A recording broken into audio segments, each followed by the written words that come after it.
तुमचा इम्प्लांट करून झालेला आहे. आता पुढं काय काळजी घ्यायची आहे आणि कसं काय खायचं प्यायचं आहे ते मी आता सगळं सांगतो. आता इम्प्लांट झाल्या आम्ही तुम्हाला एक बर्फाचा तुकडा देतो. तर तो ज्या बाजूने इम्प्लांट गेला आहे तिथे हळू हलवत राहायचा. एका जागी जर ठेवला तर तिथं पॅच येऊ शकतो.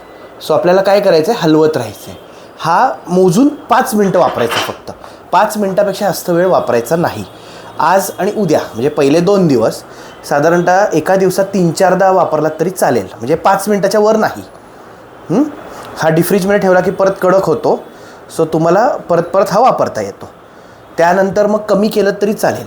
आता घरी गेलात की जास्त कोणाशी बोलायचं नाही आहे, कारण आपल्याला भूल दिलेली आहे.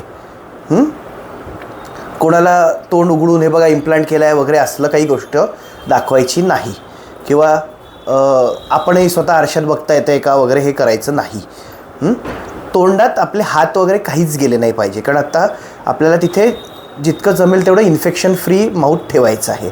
म्हणजे टिश्यू पेपर म्हणा किंवा टॉवेल म्हणा, हँडकरचीफ म्हणा, हे तिथं लावायचं नाही आहे.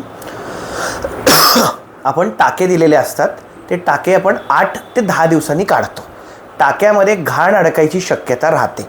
सो घाण न अडकण्यासाठी आपल्याला काय करायचं आहे, आपण घरी गेल्यानंतर कोमट पाण्यात मीठ घालायचं आणि सुळा भरायच्यात आपल्याला, किंवा गुळण्या म्हणतो ना आपण.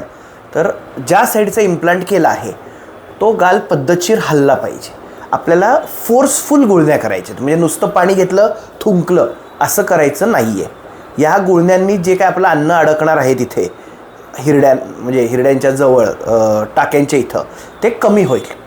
सो दिवसात कमीत कमी 50 गुळण्या आम्ही सांगतो. जेवण झाल्यानंतर हात धुतल्यानंतर 4 ते 5 गुळण्या ह्या कंपल्सरी करायच्या आहेत. आम्ही एक जेल देतो तुम्हाला.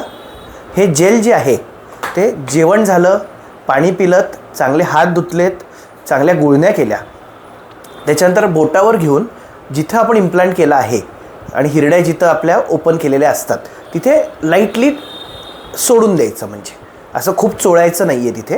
हे अँटीबॅक्टेरियल आणि हे सगळं जेल आहे. दिवसातून ॲटलिस्ट 2दा तरी हे केलेलं बेटर राहतं.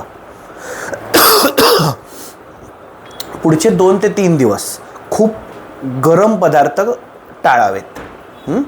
मऊ भात किंवा खिचडी, उपमा, शिरा अशा गोष्टी खाव्यात. म्हणजे थोडक्यात कडक नको, मसालेदार नको, गरम नको पुढचे 3 दिवस. आम्हाला कधी फोन करायचा, घरी गेलात आणि तोंडात जर रक्त साठलेलं असेल, हे सहसा होत नाही पण जर झालं तर आम्हाला फोन करायचा. हे झालं असेल सपोज तर पॉज 500 म्हणून एक गोळी आहे, ती मेडिकलमधनं 1-2 गोळ्या घेऊन यायच्या. सर्जरीच्या 2-3 तास नंतरही तोंडात खूप रक्त साठत असेल तर ती घ्यायची, 6 तासांनी परत घ्यायची. काही घाबरायची गरज नाही. 2 ते 3 दिवसानंतर स्वेलिंग म्हणजे सूज आली तरी घाबरायचं नाही, आपण त्याच्या गोळ्या दिलेल्या असतात. आपण आज एक कृत्रिम गोष्ट आपल्या तुमच्या तोंडात टाकलेली आहे, तर थोडीशी सूज ही अपेक्षित आहे. पेनकिलर म्हणून सर्जरीच्या आधी आम्ही तुम्हाला केट्रॉल DT ही गोळी देतो. तर 2 गोळ्या 30 ml पाण्यामध्ये विरघळवायच्या आणि घोट बाय घोट म्हणजे सिप बाय सिप 5 मिनटात ती गोळी घ्यायची. आता घरी गेल्यावरती पण जरी 1-2दा आता म्हणजे संध्याकाळी एकदा आणि रात्री एकदा घ्यायला लागली तरी काही काळजी नाही. चांगली 2 पुढचे दिवस झोप येणं खूप महत्त्वाचं आहे. खूप काम करणं किंवा म्हणतो ना आपण उगाच उन्हात फिरणं वगैरे टाळावं. जिमला जात असाल तर एक 2-3 दिवस जिमला नाही गेलात तर बेटर. कुठले खूप चालायचे वगैरे व्यायाम वगैरे काही करू नयेत. टोकदार पदार्थ खाण्यात येत असतील तर अवॉइड करावेत. खूप पेन झाला तर केट्रॉल आहेच, ते सोडून आम्ही 2 गोळ्या दिलेल्या असतात. पुढच्या दिवशी मग त्याच्यानंतर अजून 4थ्या दिवशी असं चेकअपला येणं हे कंपल्सरी आहे. पहिले 6 महिने जर तुम्ही तुमच्या इम्प्लांटची काळजी घेतलीत तर तो तुमच्याबरोबर पुढचं आयुष्यभर राहतो. थँक्यू.